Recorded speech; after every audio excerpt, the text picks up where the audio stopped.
Dulu, aku merasa hidupku sudah baik-baik saja.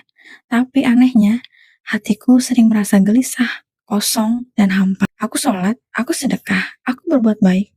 Tapi setelah aku renungkan, mungkin selama ini ibadahku hanya sekedar formalitas. Aku sholat, tapi hatiku tidak benar-benar hadir. Aku bersedekah, tapi ada rasa sombong di dalam.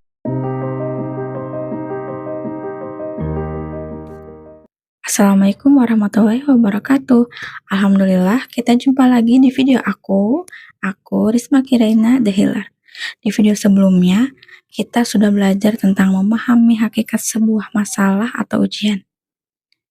Kita tahu bahwa masalah itu bukan sekadar luka, tapi ada makna besar di baliknya.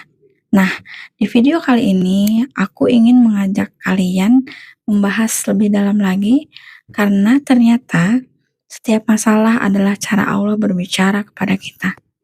Ada setidaknya 3 hal penting yang bisa kita tangkap dalam sebuah ujian.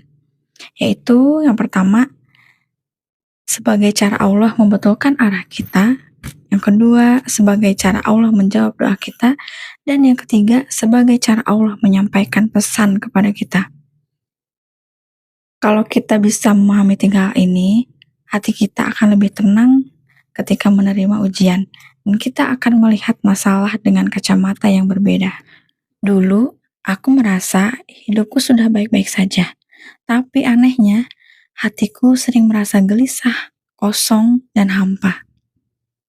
Dan sekarang aku sadar, ternyata itu adalah alarm dari Allah. Bukan berarti aku tidak beribadah. Aku sholat, aku sedekah, aku berbuat baik. Tapi setelah aku renungkan, mungkin selama ini ibadahku hanya sekedar formalitas. Aku sholat, tapi hatiku tidak benar-benar hadir. Aku bersedekah, tapi ada rasa sombong di dalamnya. Aku berbuat baik, tapi berharap pamrih dari manusia. Bahkan, ketika aku mendidik anakku untuk menjadi penghafal Quran, ternyata niatku bukan semata-mata karena cintaku kepada Allah, tapi karena aku ingin validasi dari orang lain. Sedikit demi sedikit, kesombongan itu menjalar dalam hatiku. Aku merasa semua pencapaianku adalah karena aku hebat. Aku terikat dengan hal-hal duniawi. Aku lupa tujuan sejati dari kehidupan ini bukan untuk hal-hal remeh seperti itu, tapi untuk beribadah dengan hati yang tulus. Aku terlalu sibuk membangun di luar, sampai lupa membangun di dalam hatiku sendiri. Terlalu sibuk terlihat baik di mata manusia, sampai lupa hubunganku dengan Allah. Lalu, Allah hadirkan masalah besar dalam hidupku. Perpisahan, luka, pengkhianatan, kesulitan ekonomi. Saat itu, aku merasa benar-benar hancur. Tapi justru dari titik itulah aku akhirnya mengerti. Allah sedang membetulkan arahku. Kalau aku terus berjalan di jalan yang salah, mungkin aku akan semakin jauh darinya. Tapi, lewat ujian itulah aku ditarik kembali, dipaksa untuk berhenti, dan diarahkan menuju jalan yang benar. Allah berfirman, boleh jadi kamu membenci sesuatu padahal itu baik bagimu. Al-Baqarah ayat 216. Dan ayat ini benar-benar nyata dalam hidupku. Masalah yang dulu aku benci, ternyata adalah cara Allah menyelamatkanku dan membuatku lebih dekat lagi padanya. Aku selalu berdoa untuk menjadi wanita solehah, sukses dunia akhirat, dan memiliki anak-anak yang soleh dan solehah. Tapi ternyata Allah menjawab doa itu bukan dengan jalan yang mudah. Allah menjawabnya dengan ujian yang begitu berat, bertubi-tubi, sampai aku merasa tidak sanggup menjalaninya. Ada saat aku dikhianati, ada saat aku diremehkan, ada saat aku dijatuhkan, ada saat aku difitnah. Semua itu membuatku hampir hancur. Tapi hari ini aku mengerti, doa-doaku memang Allah kabulkan. Hanya saja lewat cara yang tidak pernah aku bayangkan. Aku tidak bisa menjadi wanita solehah kalau aku tidak benar-benar belajar berserah penuh padanya. Aku tidak akan bisa mendidik anak-anakku menjadi anak-anak yang soleh dan solehah Jika mereka tumbuh tanpa teladan yang baik, mereka perlu melihat ibunya kuat, sabar, dan bersandar hanya kepada Allah.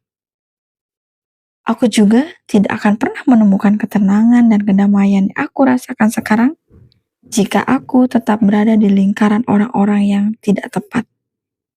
Aku tidak bisa sukses dunia akhirat jika aku masih memiliki kemelekatan terhadap dunia. Mungkin, kalau tidak ada masalah itu, aku tidak akan pernah tahu seberapa besar kekuatan yang Allah titipkan dalam diriku. Dan dari situ aku belajar, doa-doa kita selalu Allah jawab.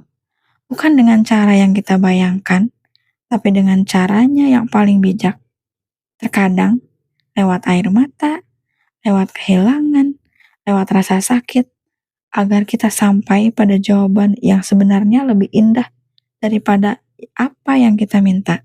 Al-Baqarah ayat 286, Allah tidak membebani seseorang melainkan sesuai kesanggupannya.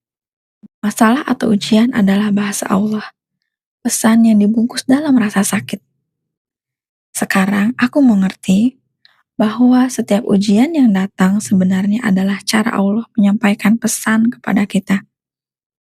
Allah ingin memberitahu sesuatu, tapi seringkali kita terlalu sibuk dengan luka, sampai tidak bisa menangkap pesannya.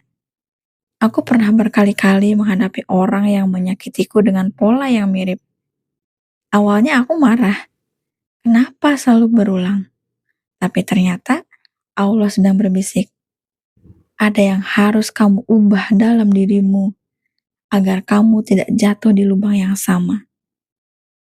Begitulah pesan yang Allah kirimkan yang aku tangkap dari ujian yang aku dapatkan. Dan sekarang aku tahu pesannya adalah aku harus belajar menjaga batas, belajar mencintai diriku sendiri, dan berani melepaskan orang-orang yang memang tidak sehat untuk hidupku. Dan Allah dengan caranya yang penuh kasih menyingkirkan mereka meski caranya terasa sangat menyakitkan. Karena seringkali justru orang-orang yang harus dilepaskan itu adalah orang yang paling dekat, yang paling kita sayangi. Ketika tabir gelap yang selama ini tertutup akhirnya terbuka, Allah menunjukkan bahwa ada orang-orang yang tidak jujur, yang berlaku zalim terhadapku dan anak-anakku. Rasanya seperti dunia runtuh, tapi ternyata itu adalah bentuk cinta Allah. Dia ingin aku tahu kebenarannya, agar aku bisa berhenti tersakiti, agar aku bisa menjaga diriku dan anak-anakku dengan lebih baik. Sekarang, aku tahu bahwa ketika aku tidak bisa menangkap pesan dari Allah, masalah itu akan datang lagi, berulang dengan wajah yang berbeda, tapi dengan rasa yang sama. Dan memang itulah yang dulu terjadi.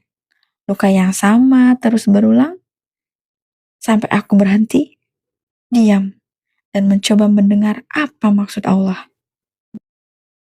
Allah sendiri sudah mengingatkan dalam firman-Nya, dan sungguh kami benar-benar akan menguji kamu agar nyata siapa yang bersungguh-sungguh dan sabar di antara kamu. Surat Muhammad ayat 31. Rasulullah juga bersabda, apabila Allah mencintai seorang hamba, maka dia akan mengujinya. Hadis riwayat Tirmizi. Sejak saat itu, aku mulai melihat setiap masalah bukan sekedar musibah, tapi sebagai surat cinta dari Allah, pesan yang membimbingku menuju hidup yang lebih baik. Sekarang, aku merasa sangat bersyukur karena sudah melalui semua itu. Aku percaya setiap masalah bukan sekadar luka dan hukuman, tapi bentuk cinta Allah. Cinta yang menegur kita ketika salah arah, menjawab doa-doa kita, dan menyampaikan pesan. Aku percaya bahwa setiap masalah adalah bahasa cinta Allah untukku. Lewat ujian, aku dibimbing untuk menjadi lebih kuat, lebih dekat kepadanya, dan lebih baik dari diriku kemarin.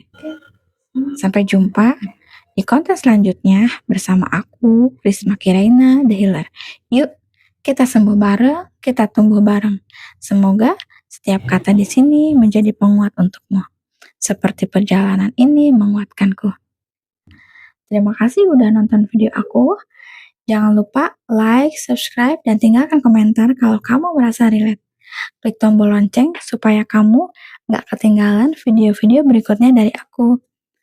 Karena setiap video ini, insya Allah berisi pelajaran hidup yang relate dengan kita. Bukan cuma untuk sembuh dari luka, tapi juga untuk bertumbuh bersama. Kita bisa karena kita punya Allah. Jadilah obat untuk lukamu sendiri. Aku, Isma Kiraina, The Healer. Wassalamualaikum warahmatullahi wabarakatuh.